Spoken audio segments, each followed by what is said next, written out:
Good morning. I am here today. It is early morning on Wednesday, April 21st, 2026. And I want to ask you guys if any of you have noticed the 6 oil rig explosions in the last 24 hours worldwide, the last one being in Texas.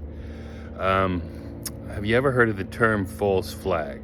Okay, so the reality is, you know that all of our messaging is controlled by basically one conglomerate of a very small group of people. We can call them, if you look at the mainstream news, they're publicly traded, and the 3 largest shareholders are BlackRock, State Street, and Vanguard Group. Basically, everything can always be traced back to BlackRock. And somehow BlackRock has over $600 trillion in stock, and they accumulated that in just under 40 years. So they were started with a purpose. They're run by the actual decision makers, and most of the people at BlackRock have no idea. They're just normal people living lives, doing their job.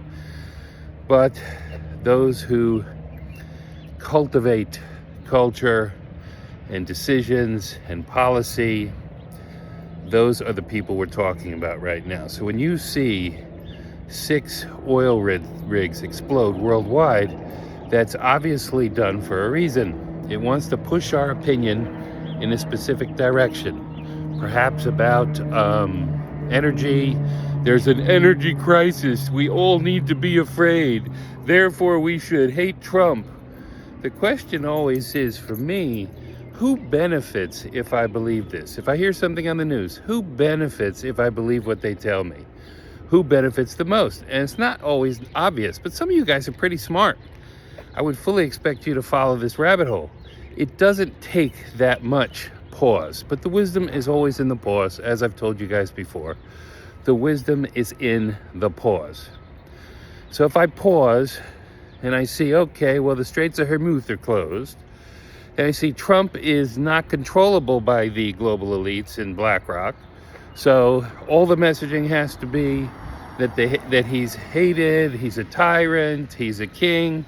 The funny thing is if somebody was a tyrant or a king, you wouldn't be allowed to protest. You're such an imbecile for even thinking those thoughts. Now, I know most of those people who protest are paid, and the NGOs behind the payment, and George Soros being a CIA asset for over 50 years and funding those NGOs to pay those protesters, that's all been revealed for those that are open to the possibility that there's something to find. But for those who want to put labels, like a conspiracy theorist, that's just a label, you know? I don't know if any of you know anything about baseball, but when you label a guy a utility player, you've now limited him. When you label a guy a platoon starter, you've now limited him. Labels are there to limit. You know, so when I'm looking, what I'm trying to share with you is to start to pause and to think and to look and to ask yourself, who benefits? There was a woman in her mid to late 30s who had worked for a biochemist, who had worked for one of the big pharmaceutical companies, and she lived out in Santa Barbara. And what she was working on was really disturbing her. She worked there, I don't know, 10, 15 years, somewhere in there. And she started to speak up. And she asked her bosses about things, said that this isn't safe for people. Should we be doing this? Shouldn't we be da-da-da? She started asking questions. She started looking into ways to report them to the FDA, the CDC. And of course, she made a video on her deck in Santa Barbara, and then she died in mysterious circumstances. That's really the question. Do you have any idea how many people have died in mysterious circumstances, and most of us are not asking questions? How about people who were shot twice in the head, and yet their death is labeled a suicide? That's not freaking suspicious to you? Really? And you're just going to believe what the news tells you? Really? The fact that we still have 45, 50 million people in this country that believe that crap, it actually hurts my heart.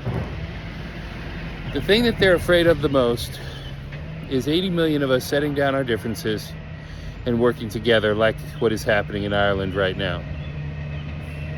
The Irish people have come to the streets, and the news has to label it as a fuel protest. No, it's an anti-Ireland protest.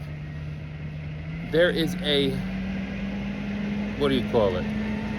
A concerted effort to replace the population with Muslims. That's all done on purpose. And I love what the Hungarian guys did.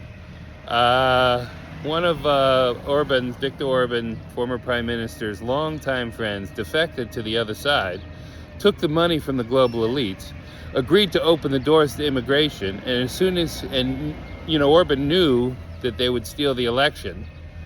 So as soon as that guy was elected, he said, fuck you motherfuckers. I'm not letting anybody come into our country. If they want to visit, they can visit.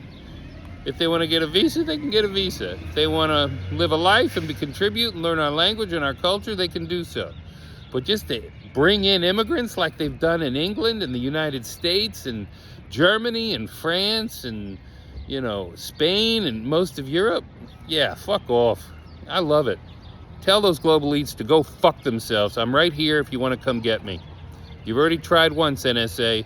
Go ahead, I'm ready. Go fuck yourselves.